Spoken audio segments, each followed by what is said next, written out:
আসসালামু আলাইকুম ভিউয়ার্স, ক্রিপ্টো20 পক্ষ থেকে আপনাদের সবাইকে জানাচ্ছি আন্তরিক শুভেচ্ছা এবং অভিনন্দন। শুরু করতে যাচ্ছি আমাদের আজকের ভিডিও বিষয়বস্তু হচ্ছে Microsoft word part 3।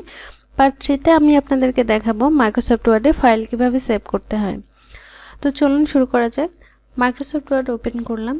Microsoft word open করার পরে আমাদের ফাইলের যে টেক্সটগুলো আছে এই টেক্সটগুলোকে আমরা বিভিন্ন ধরনের টুলসগুলো দিয়ে সাজিয়ে নিয়েছি। যেমন আমরা যেগুলো শিখেছি ফন্ট সাইজ, বিভিন্ন রকম অ্যালাইনমেন্ট, বোল্ড, ইটালিক, আন্ডারলাইন, এইগুলো ব্যবহার করে আমরা ফাইলটাকে মোটামুটি সাজিয়ে নিয়েছি। এখন আমার প্রয়োজন আমি ফাইলটিকে সেভ করব। সেভ করার কারণ হচ্ছে আমি এই ফাইলটিকে আমার কম্পিউটারের স্থায়ী মেমোরিতে নিতে চাই। আমার ফাইলটি এখন আমি দেখতে পাচ্ছি যেখানে আছে সেটি হচ্ছে কম্পিউটার অস্থায়ী মেমোরি। এই মুহূর্তে যদি বিদ্যুৎ চলে যায় বা কম্পিউটার কোনো কারণে শাটডাউন হয়ে যায় সেক্ষেত্রে আমি ফাইলটিকে হারিয়ে ফেলবো।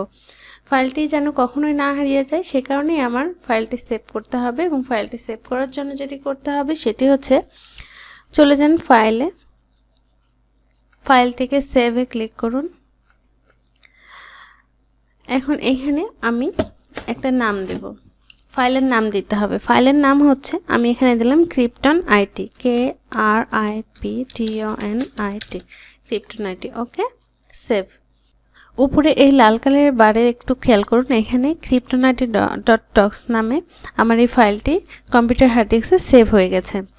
এখন আমরা ইউজ করব save as command. Save as কমান্ডটা কেন? আমার এই একই ফাইল আমি যদি আলাদা কোনো নামে অন্য আরেকটা ফাইল হিসেবে সেভ করতে চাই সেক্ষেত্রে আমি সেভ অ্যাজ কমান্ডটা ব্যবহার করব। সেভ অ্যাজ কমান্ডের জন্য যেই ফাইলটিকে আমি সেভ অ্যাজ করব বা অন্য আরেকটা নামে সেভ করতে চাইবো সেই ফাইলটা অবশ্যই ওপেন থাকতে হবে।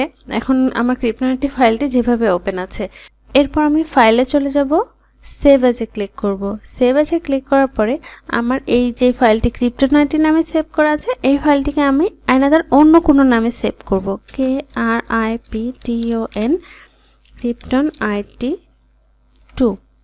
ক্রিপ্টন-it2 নামে আমি ফাইলটি আমার হার্ড ডিস্কে সেভ করে নিলাম। তো এইভাবেই আমরা আমাদের ফাইলগুলোকে সেভ করতে পারি কম্পিউটার হার্ড ডিস্কে।